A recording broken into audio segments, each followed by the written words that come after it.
Dear student, আমি আমাদের পৃথিবী যে অষ্টম শ্রেণীর বইটি রয়েছে এখানের একটা টপিক রয়েছে অস্থিত পৃথিবী। সেই টপিকের একটা ক্ষুদ্রতম অংশ ভূমিকম্পের বিভিন্ন তরঙ্গ। এই সম্পর্কে আমি একটা ছোট্ট নোটস তোমাদের সামনে তুলে ধরব। দেখো, ভূমিকম্পের যে তরঙ্গ রয়েছে সেই তরঙ্গগুলিকে মোট আমরা তিনটে ভাগে ভাগ করতে পারি। আগে জানতে হবে ভূমিকম্প তরঙ্গটা কিভাবে সৃষ্টি হয়।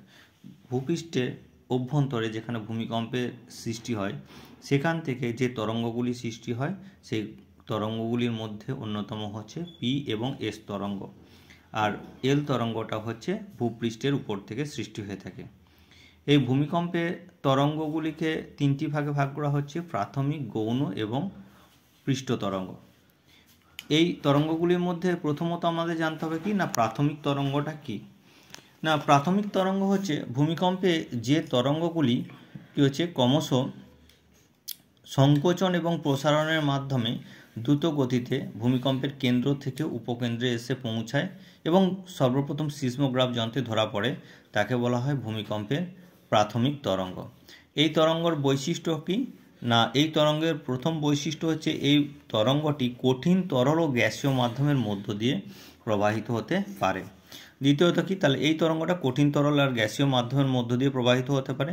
দ্বিতীয়ত হচ্ছে এই তরঙ্গটি প্রবাহিত হওয়ার সময় ক্রমশ কিছু সংকোচন এবং ক্রমশ প্রসারণের মাধ্যমে পৃথিবী গঠনকারী পদার্থের মধ্য দিয়ে পৃথিবীর অভ্যন্তরে অগ্রসর হয়ে থাকে। তৃতীয়ত কি না, এই তরঙ্গটি সর্বপ্রথম ভূপৃষ্ঠে পৌঁছায়। এই বিষয়গুলো মোটামুটি মনে রেখো। দ্বিতীয়ত হচ্ছে ভূমিকম্পের যে সেকেন্ড যে তরঙ্গটা আমরা পাবো সেটাও পৃথিবী গঠনকারী পদার্থের মধ্য দিয়ে অগ্রসর হয়, তাকে বলা হয় গৌণ তরঙ্গ বা এস তরঙ্গ। এই তরঙ্গটা কি না ভূমিকম্পের কেন্দ্র থেকে উৎপন্ন হবে এবং পি তরঙ্গের পর সিসমোগ্রাফ যন্ত্রে ধরা পড়বে।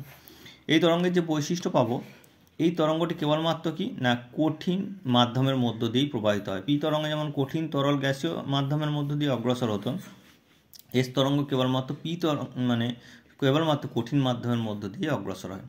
আর কি না, এই তরঙ্গটি যেদিকে প্রবাহিত হয় মাধ্যমের কোণাগুলি তার সঙ্গে সমকোণে, তরঙ্গটি এই সোজা প্রবাহিত হলে মাধ্যমের কোণাগুলি হচ্ছে 90 ডিগ্রি সমকোণে উপর নিচে ওঠানামা করবে, এইভাবে ওঠানামা করতে করতে অগ্রসর হয়। আর কি না, এই তরঙ্গটির গতিবেগ 3 থেকে 5 কিমি পার সেকেন্ডে হয়ে থাকে ভূপৃষ্ঠে। এটা হচ্ছে এস তরঙ্গ। এরপর আমরা আরেকটা তরঙ্গ পাবো যেটা হচ্ছে প্রাথমিক তরঙ্গ এবং গৌণ তরঙ্গের পর যে তরঙ্গটি তোমার ভূপৃষ্ঠে সৃষ্টি হয় তার নাম হচ্ছে এল তরঙ্গ।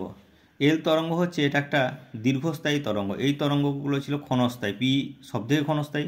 দ্বিতীয়ত হচ্ছে তারপর এস তরঙ্গটা কিছুটা কম এবং এল তরঙ্গ হচ্ছে একটা দীর্ঘস্থায়ী তরঙ্গ।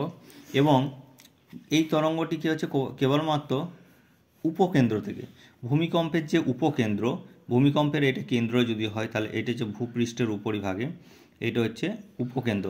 এই উপকেন্দ্র থেকে এই তরঙ্গটি কী হচ্ছে রিংয়ের আকারে চারিদিকে ভূপৃষ্ঠের উপরিভাগে ছড়িয়ে পড়ে। এই এল তরঙ্গটা প্রথম বৈশিষ্ট্য হবে তরঙ্গটি কঠিন মাধ্যমের মধ্য দিয়ে যাবে এবং এই তরঙ্গটির অবস্থান হচ্ছে অবশ্যই ভূপৃষ্ঠের উপরিভাগে অর্থাৎ উপকেন্দ্রের চারিদিকে হবে।